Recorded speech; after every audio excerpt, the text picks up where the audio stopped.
ஒரு மருத்துவர் நோயை குணப்படுத்துகிறார். சுகாதார ஆய்வாளர்கள் நோய் வராமல் தடுக்கக்கூடிய அனைத்து முயற்சிகளும் எடுக்கக்கூடிய பெரும் பொறுப்பு உடையவர்கள். உங்கள் அனைவரின் பணியும் சிறக்க என் நெஞ்சார்ந்த வாழ்த்துக்களை தெரிவித்துக் கொள்கிறேன். இந்த இடத்தில் மீண்டும் ஒருமுறை நான் சொல்கிறேன், தற்போது தமிழ்நாட்டில் நடப்பது அன்பு சாம்ராஜ்யம். நான் ஏன் இதை சொல்கிறேன் என்றால், இன்று பணியாணை பெறப்போகும் மருத்துவர்களே, சுகாதார ஆய்வாளர்களே, நீங்கள் ஒன்றை மட்டும் உங்கள் மனதில் ஆழமாக நினைவில் வைத்துக் கொள்ள வேண்டும். அரசு மருத்துவமனைகளுக்கு வருபவர்கள் பெரும்பாலும் வசதி படைத்தவர்கள் இல்லை. அவர்கள் அரசு மருத்துவமனைக்கு வரும்பொழுது வெறும் நோயோடு மட்டும் வருவதில்லை. இந்த அரசு, நம் அண்ணன் தலைமையிலான அரசு தங்களை நிச்சயம் காப்பாற்றும் என்ற நம்பிக்கையோடு வருகிறார்கள். அந்த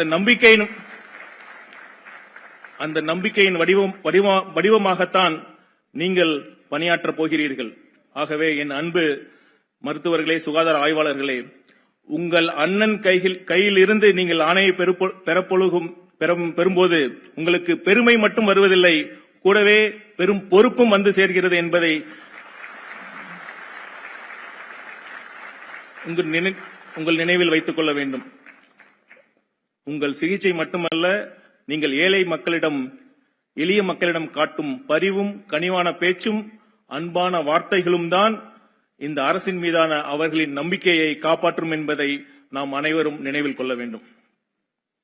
இந்த நிகழ்ச்சியில் மற்றொரு முக்கிய அங்கமாக நலம் டிஎன் என்ற ஹெல்த் பவுண்டேஷன் இன்று மாண்புமிகு முதலமைச்சர் அவர்களால் ஆரம்பிக்கப்பட உள்ளது. இது ஒரு செக்ஷன் 8 நான் ப்ராஃபிட் கம்பெனி.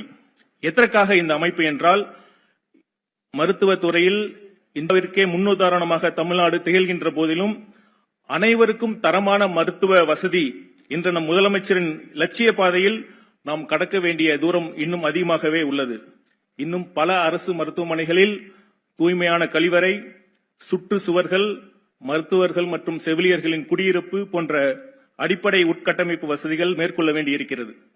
இன்னொரு புறம் போதிய அளவிலான டயாலிசிஸ் மிஷின்கள், லீனியர் ஆக்சிலரேட்டர் போன்ற நவீன புற்றுநோய் சிகிச்சை உபகரணங்களும் அதிக மருத்துவமனைகளுக்கு கொண்டு செல்ல வேண்டிய தேவை இருக்கிறது. இதன் பொருட்டு தமிழ்நாட்டு சுகாதாரத்துறை முழு அர்ப்பணிப்புடன் தொடர்ந்து செயல்பட்டு வருகிறது. இந்த மகத்தான மக்கள் பணியில் மக்கள் அனைவரும் பங்கெடுக்கக்கூடிய அரிய வாய்ப்புதான் இந்த நலம் டிஎன் அமைப்பு.